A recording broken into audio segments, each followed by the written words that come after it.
if you can get us a venue, I can get the people together and we'll have a meeting. So, but because it happened so quickly and we needed to get it together before the trees started falling, we were this was the only date we could put it together here. And we have another event coming in here at 11 o'clock. So we have to make sure that once you get your questions answered, you start moving out so we can clear the parking lot before the people for the other event start doing it. So I want to thank you again for coming and introduce you to my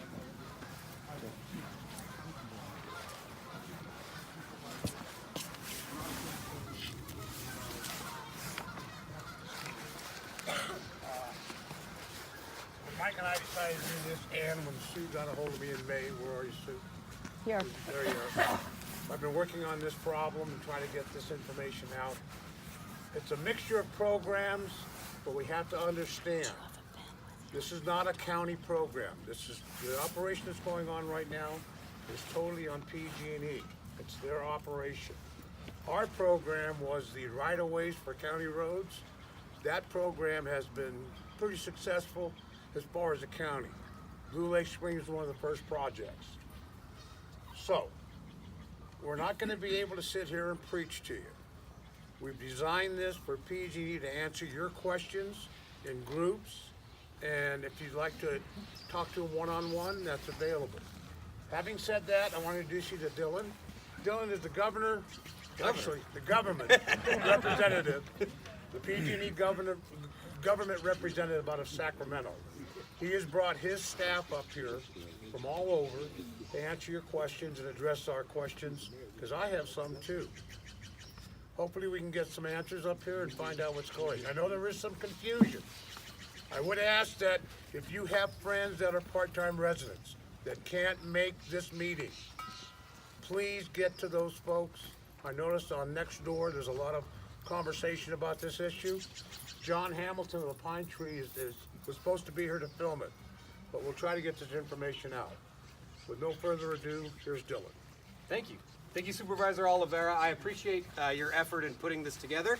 I appreciate everybody being out here this morning. My name is Dylan George. I'm local public affairs representative for PG&E. I'm actually based out of Stockton, but Calaveras is part of the area that I cover. So I realize that a lot of you have questions about your individual properties, some of the trees on your individual properties. So the way we designed this, as the supervisor said, is we have a lot of PG&E staff here that can answer a lot of those questions. I'm going to introduce all of them. I think everyone's in logo gear, so you can tell who's who. Ed Moser is one of our consultants, did a lot of the handiwork putting this together. Dave Meyer, our division manager for the Stockton division. Joe Segura, customer service person. We have back here Corey Peters, Kelly O'Flynn, April Kennedy. They're with our vegetation management department, so they're the tree experts. Ricardo Navarro is our customer service team. And Nick Glaro is director of our customer service team. So he's the big boss, so if you have the hardest questions, direct them his way. So I'm not going to talk a lot. I'm not going to talk a lot. I'm just going to encourage you to make use of all of these resources that we have here to get your individual questions answered. I want to thank Mike and the Blue Lake Springs Homeowners Association for hosting us. It's a beautiful morning.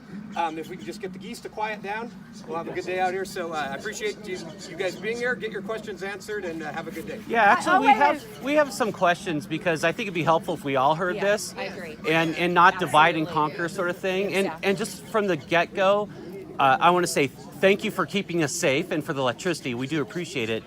However, we have a lot of concerns, and I think we need to share those now in a group. One is I came down, I am a part-time resident. I came down yesterday, and most of my trees were mismarked. They were incorrectly marked. Luckily, we had somebody come by and did correct those. So I appreciate it. But I want to tell everybody here, if you have trees that are marked, you need to have those reviewed again because a lot of those could be incorrect. They're going very quickly. Obviously, you need to do this, before the snows fall, and I understand that. But there are some issues there, and so if we lose these trees, they're gone. But We need to double check those. And I just want to add to that thing about mismarking. John Buckley, who's the director of CSERC, an environmental organization in Tuolumne County, has, I think he has 5 acres or something, and he had PG&E come in when he wasn't there and mark his trees, and he is a tree and fire expert. And he called a manager immediately. They came out and reviewed the trees, and many of them were mismarked completely and were unmarked, and then others had to be remarked. Over in Amador County, Tom Infacino, who's a lawyer with an environmental organization, he had trees mismarked that we're talking about live trees, not dead trees. No one's talking really about dead trees. Those are great to have removed by power lines. And so he had a lot of trees mismarked. So that's 2 people I know of. What are the odds that 2 people are the only ones who had trees mismarked? Now another case. So Dylan, we don't trust PG&E. Absolutely. You've messed up our lots, you've cut trees down, you've Thank left you. a mess. We still have trees in a lot of our lots. And as far as the stumps, we've got a stump forest out there. Some of the stumps are 2 and 3 feet high. It's disgusting the way you've left our properties. And as far as the cleanup, when are you going to finish the cleanup? We've got properties in our subdivision, we've got logs stacked alongside the roads. When are you going to get the mess cleaned up? And as far as some of the ponderosa pines that are 200 and 300, 400 years old, they're not going anywhere, and you're marking them. They're 4 or 5 feet in diameter. Why do you need to cut these trees down? We need to reevaluate what you want to do. It's just not clear cut. So these are questions I have as far as the VIP coordinator in our subdivision. And as far as the rest of our homeowners, when are you going to clean up the mess you've made? Bottom line, we don't trust you. It's a slaughter out there. Let me jump in on a few of these questions. So, Hey, can I ask one question just quickly? I'm Bill Mason. I'm a retired general foreman here, quit in '93, retired. And I started in '81. And I'm very familiar, but all I want to do is talk to one of you guys about some things that I know about that you may not know about these individual subdivisions and what PG&E has when they sign with the developer, what they can do. And that's all I want to talk about. so perfect segue. So One guy, just one guy. between mismarking, things that were left on your property, the reason we have a bunch of folks here is to answer specific questions. We're not going to be able in a group like this to answer questions about a specific property or what was marked and what wasn't marked. Some of those questions we're not going to be able to answer right now. We're taking down information. We can set up site visits at your house to have someone come meet with you and talk about individual trees specifically. So we'd like to move to that, and let's start talking with some of our staff, with some of the folks I here. think they're more group questions. Well, directly to, right on top of that whole thing that just came up. I have never in my life seen any organization that is this disassembled. You guys have got people coming in marking trees that have no clue what they're doing. Then they got guys coming right behind them unmarking trees. Then you got another group of people coming in marking more trees, back and forth and back and forth. This thing just exploded. It's like you've got 20 million people out there working in California and not one single one of them has a clue what they're doing. They've got the right hand doesn't know what the left hand's doing. This is the most mismanaged mess Absolutely. I have ever seen in my life. You can never replace a 300-year-old tree. You cut that down, it's gone. You're wiping out entire neighborhoods. No, it's not going to happen. And the That's all I environment got to say. aspects, the property It's not gonna homeowners' happen. rights. You know, how do you expect us to react? You are a reactionary company. Let him talk. Let him talk now. We're all on the same We're a page little here. upset. We want answers. We expect you to give us answers. Plus, as far as you can see, there's a turnout. We're concerned. We don't want you cutting down some of these trees. We want you to reevaluate this program. We want you to work with us. So tell us, what do you want to do? How are you going to help us? And we realize you have a liability concern. Just one last thing, your markers that came out by ours, we questioned them and this is what their answer was. You can complain, but PG&E is gonna do what they wanna do, so Exactly. you might as well accept it. That's That's exactly absolute what we fact. got. You know, all of this, like, oh yeah, come and talk to us. They said, they're gonna do what they wanna do, it doesn't matter what you say.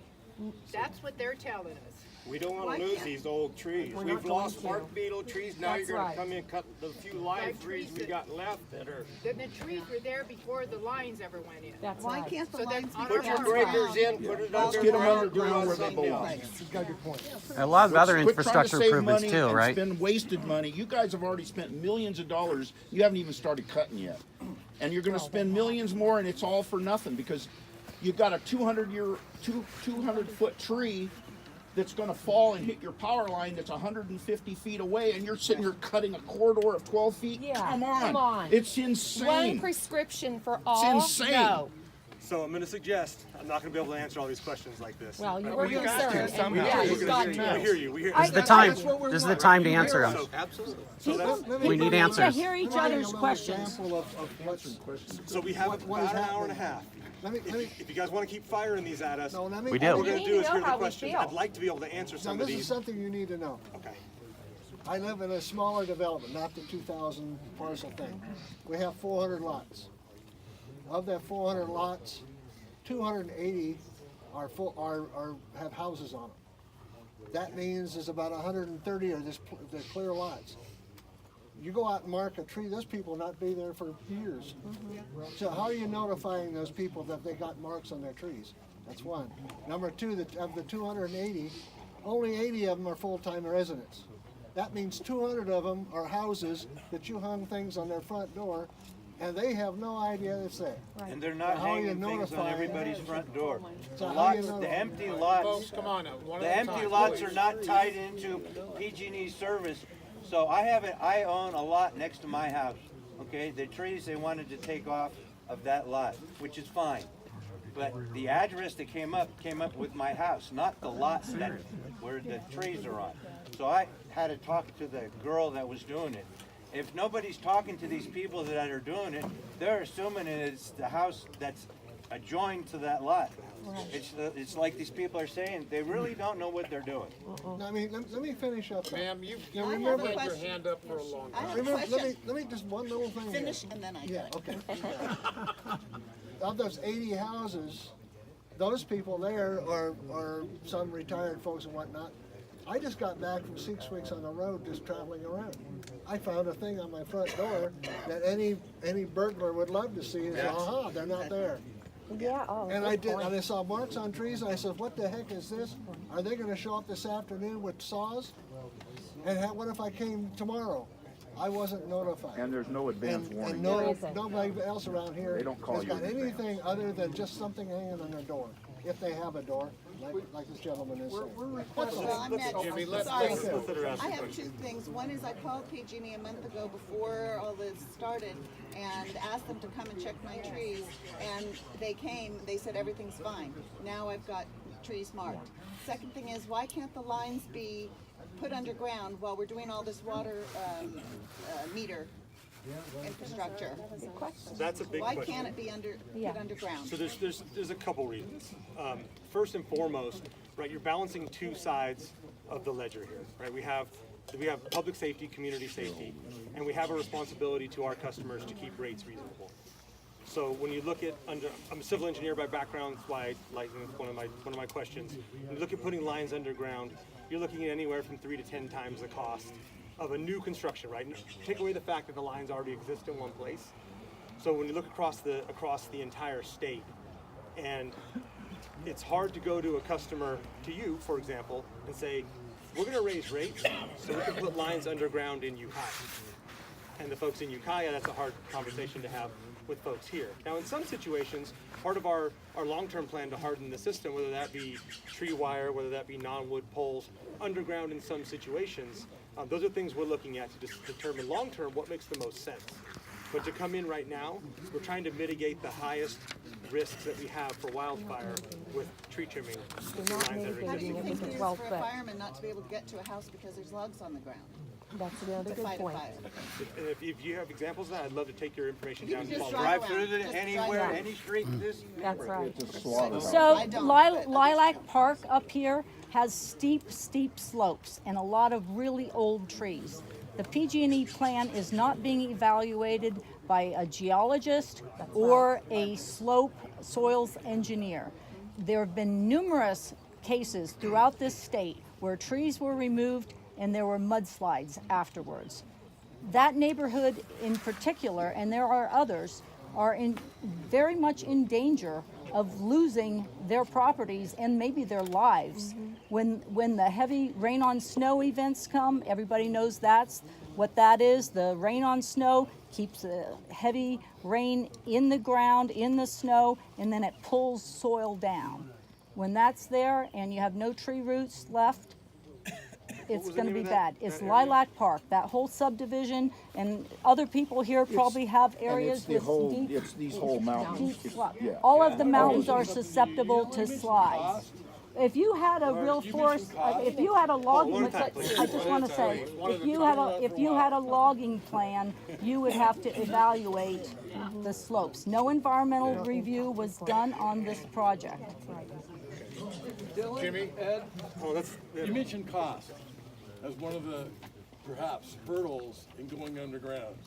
Is it fact or fallacy that when there's a natural disaster and PG&E has to go in, like the San Bruno gas fire or any of the other fires, is it fact or fallacy that when you go in and have to repair your error, don't you raise our rates anyways? That's right. What about's gonna happen with all these lawsuits now from the fire?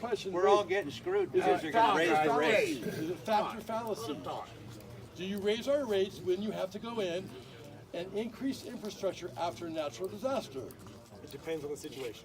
So really what you do is, There's a million you raise things our that go rates into rate anyways, setting. even if It's we're not all involved. determined by the Utilities Commission. So please, look at alternative solutions, not just cutting down trees that were here before Trees are the not the Civil answer. War. That's right. That's costing millions of dollars and it's not Absolutely. accomplishing a damn I thing. think Jimmy's next, guys. Dylan, what we're wanting is for you to reevaluate this program. We want you to bring it back to our communities, get more input, because there's a lot of homeowners that aren't here. This was on such short notice, and you can see the turnout from such short notice. We want you to reevaluate. We don't want you coming in here and cutting our trees down. And we want some more answers. We want you to do some more research. And that's what it's going to come down to.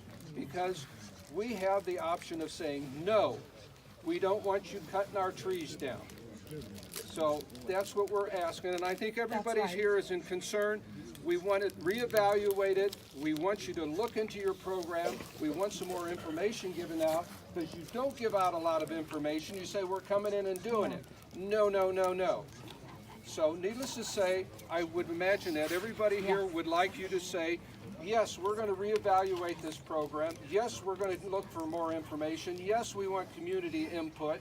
And yes, we understand your concerns.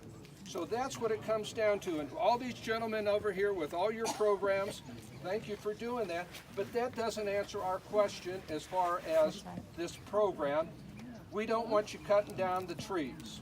We want the program reevaluated. Bottom line. Bottom line. I Please, 100% if you're agree. here today and you have that concern, you want to tell us, don't come cut my trees, do not leave here without coming and talking to one of us and having us write that down. All right, we'll take that down. We won't cut your trees. And you've already called my home and said about the trees, and you said you would come out and talk to me. Have I seen anybody? No. Then we have the tree person come by. She's put it down. You want to cut the trees down so PG and comes and talks to us? Have we been contacted? No trespassing, No. stay off. Now That's what's the right. liability for me? Are you gonna say I'm liable now for the fire? I don't know the answer to that, unfortunately. I'm not an attorney. Just one last thing, just the one, and then I'll be quiet. So right now, you're saying 12 feet, okay? So a year from now, a tree falls down, so we give you an inch. So then next year, you're gonna come back and say, well, we want to go 30 feet back. And then after that, well, no, we need to go 50 feet back. That big tree there might fall on that line. Where does it stop? Do we have no trees left? 200 foot on each side of the telephone Where pole. does it That's where it stops. Yeah. You're gonna- 200 have to foot on clear each side of the pole. Otherwise, it's a waste of money. Can I just It point out doesn't accomplish anything. Can I just point out the fact that the person who's running this program isn't even here to answer these questions? He's Where's off Tom talking to Smith? somebody. Tom Smith? Yeah, where's Tom Smith?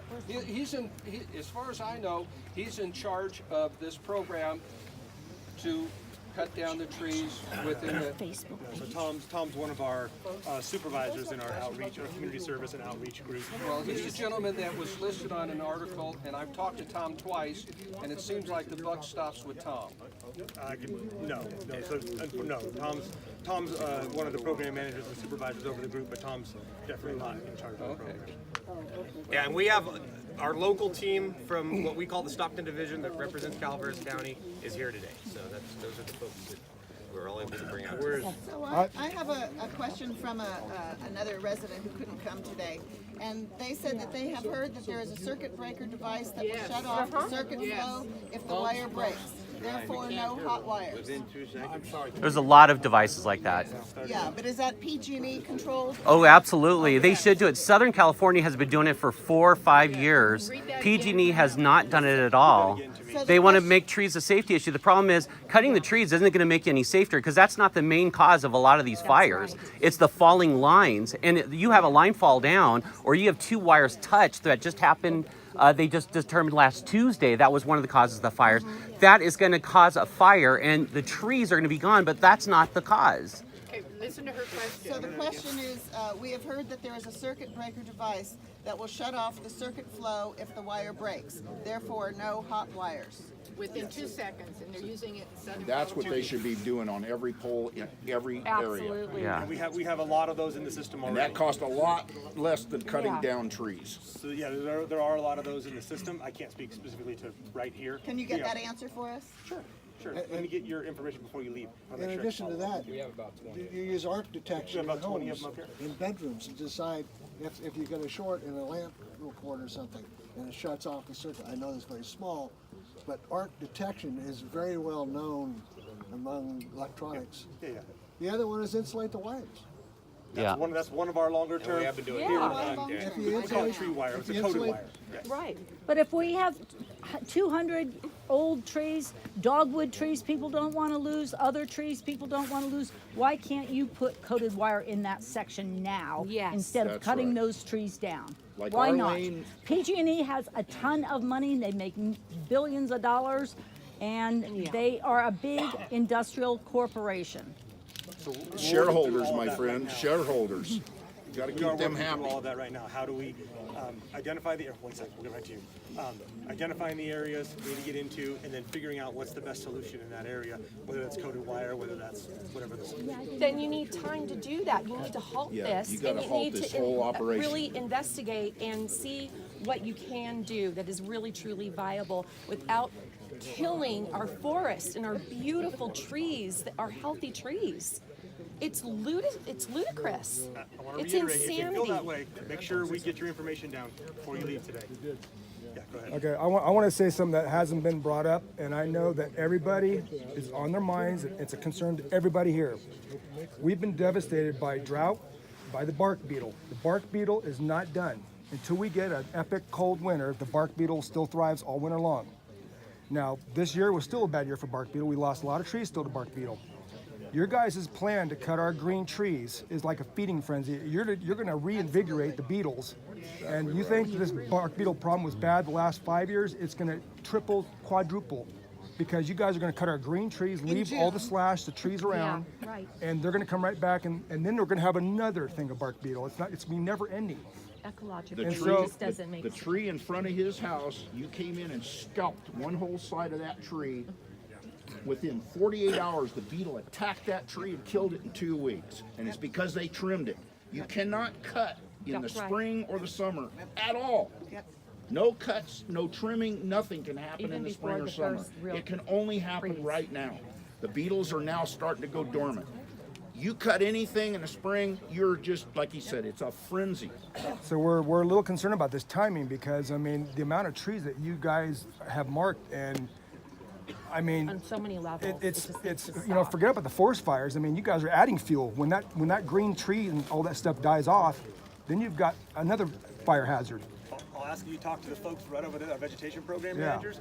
They're going to know much more So about. let me ask you this: do you guys have qualified arborists in your organization that are coming out to talk with us? I don't Because think you so. guys need arborists or someone who knows them, but about they ain't coming trees out. and knows about the We have ecology. to several come out of and them talk. here today. But Well, they're not out in the they're not field. walking the field. You have got 20-year-olds 20-year-olds out there. marking trees who know nothing about have these trees. no You have clue. maybe a 2-hour session on what to look for. I have dealt with this on my property for years. Every year they come out and they shade the side of this one tree, and they do it in June, July, August. They don't care. I've called, I've reported it. They have no respect for the living tree. They don't poke the stumps or the ends, if that's even helpful, and it's awful. And I think PG&E has invited the bark beetles. Well, and when trees get cut, ponderosas or other pines get cut, you have to cover the local tree arborists who understand what they're doing, who know this area and understand bark beetle. They cover the stump with either dirt or paint the stump. So when the stump bleeds out, the bark beetle get called in by that bleeding smell, saying, I can come into this area, it's right for the picking. That's right. But PG&E has been totally hands-off every time I've called about it. And the people that are hired as the subcontractors really don't give a Yeah, damn. let me get your info so I can follow up with you.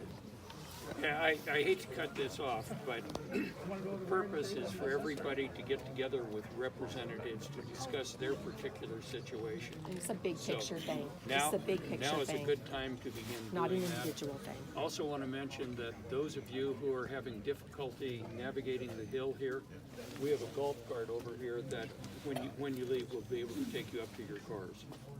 Well, and my question is, Thank when you, do we guys. deal with the global issue? Yeah. Everybody scattering out Right. here, nothing's going to happen. That's right. It's a But big the purpose of the situation. meeting My was question is, to I discuss understand the purpose of the meeting. individual issues with their trees. I understand that, but then That's not- We're not worried maybe about this is individual to the trees. We're worried about supervisor. the forest. Supervisor, when do we have a meeting to deal with the global issues here? Exactly. We need to have a meeting to deal with global issues. Okay, when? Perhaps we can organize it. And give plenty of notice so folks can represent. And we have a Facebook page, Citizens for Responsible Wildfire Management. Yeah. And join that group. Look for us. I'm in it. Okay, great. So yeah, and that's the way to communicate because we're not getting Okay. the communication elsewhere. You know, Right. it's hard. It's hard to reach people. We So will be happy. it's Citizens for responsible. No, Citizens for PG&E Responsible Fire Prevention. We will have Yeah, to be it's a happy to good put site. together a meeting in the near future to discuss And global issues. and I have 25 handouts, so if everybody from each homeowner group could take one. So tell me what homeowner group you are. It's all of the negative risks. And I just got notified too that people had their septic stuff damaged, et cetera, by trees.